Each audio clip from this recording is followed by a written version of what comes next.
সব গাইস কেমন আছেন? আশা করি সবাই ভালো আছেন। তো আমিও ভালো আছি। তো আমি ফাইনালি চলে আসলাম পাহাড়ের উপরে শুটিং করতে আসছি।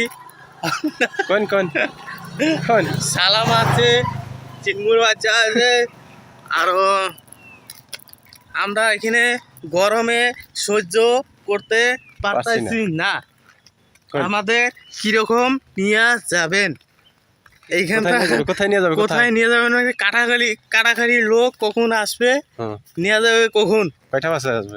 ফিরিনি কয়টার দিকে আসবে? কোয়া তো যাইতেছে না। তো মানুষ কয়জন আইছি? মানুষ আইছি 16 জন। 16 জন না 16 জনের মতো। হ্যাঁ, ওই যে পাশে একজন আছে, আমরা 3 জন। পাশে একজন আছে। তো গাইস দেখতেছেন, এই যে আমরা কিন্তু এখন ফাইনালি যে পাহাড়ের উপর উঠতেছি। হ্যাঁ, এই যে রাস্তায় আছি আমরা এখন, এই যে রাস্তা পিছনে। তো আপনাদের ব্যাক ক্যামেরা দেখাই পাহাড়টা কিরকম। যদি ভালো লাগে অবশ্যই শেয়ার করবেন ভিডিওটা। এই দেখেন, এই যে ফাইনালি আমি ব্যাক ক্যামেরায় চলে আসলাম। দেখেন রাস্তার অবস্থা কি, সিনারিটা কিন্তু আমার বেশ ভালো লেগেছে। তো আপনাদের কেমন লাগছে আপনারা অবশ্যই কমেন্ট করে জানাবেন আমাকে।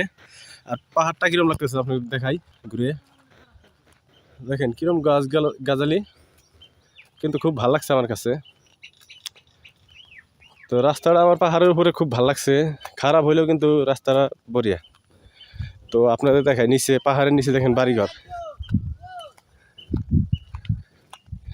এই যে এখানে বালু রাখা আছে, আর ওই দেখেন বাড়িঘর।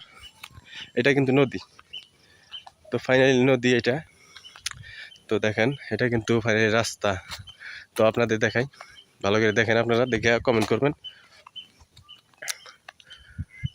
আপনারা কেমন দেখলেন? যদি ভালো দেখে থাকেন অবশ্যই কমেন্ট করে জানাবেন, আরও আমি ভিডিও দেওয়ার চেষ্টা করবো আপনাদের মাঝে। তো আপনারা দেখতে থাকেন আমার এই ব্লগটা। তো আমরা ফাইনালি 4 জন মানুষ এই পাহাড়ের উপর আইছি ঘুরতে, সেজন্য কইলাম আমি দর্শকদেরকে দেখাই দিই যে পাহাড়টা কীরকম। ওই যে আমরা 3 জন এখানে আছি, দাঁড়িয়ে আছি তার মানে পাহাড়ের উপরে। তো আরে কিছু বলার আছে? কি বলেন? বলার কি আছে আর? মনের দুঃখ আছে কি? মনের দুঃখ কি, এখানে থাকতে ইচ্ছা হইতেছে না আর। গরমে সহ্য না। না, বৃষ্টি তো কালকে রাত্রে আসলাম নদীর মাঝখানে নাও নিয়া। নায়ের মধ্যে আসলাম। হ্যাঁ, নায়ের মধ্যে আসলাম। আমরা কোথায় আসলাম? আপনারা ঘরে আছিলেন। ঘরে জায়গা দিছিল? হ্যাঁ, ঘরে জায়গা দিছিল, আমাকে বাইক করে দিয়েছে ঘরে। তার ঘর থেকে আপনারা বাইক করে দিয়েছে। ওই যে দেখা যায় পিলপিলি একটা চলে গেল। হ্যাঁ, এই যে এখানে আছে, এই যে মন্দির না, শ্মশান ঘাট। তো আমরা এই শ্মশান ঘাট পাহাড়ের উপরে, আর শ্মশান ঘাটটা হচ্ছে পাহাড়ের নিচে। তো আমরা এখন নিচে যাচ্ছি, আপনারা দেখতে থাকেন। আমার পিছনে বহুত গাড়ি আসতেছে, তার মানে তো সাউন্ডটা কীরকম হচ্ছে আপনারা আমাকে কমেন্ট করে জানাবেন। তো আমরা 4 জন মানুষ এই যে পাহাড়ে আইছিলাম, আপনারা দেখলেন। তো এখনও 4 জন আছে এই যে। তো এখন আমরা নিচের দিকে যাইতেছি। তো ভিডিওটা যদি ভালো লাগে অবশ্যই কিন্তু আপনারা শেয়ার করবেন, একটা কমেন্ট করে জানাবেন কীরকম হলো, সাউন্ডটা কীরকম হলো। তো আজকের ভিডিওটা এইখানে শেষ। Bye bye.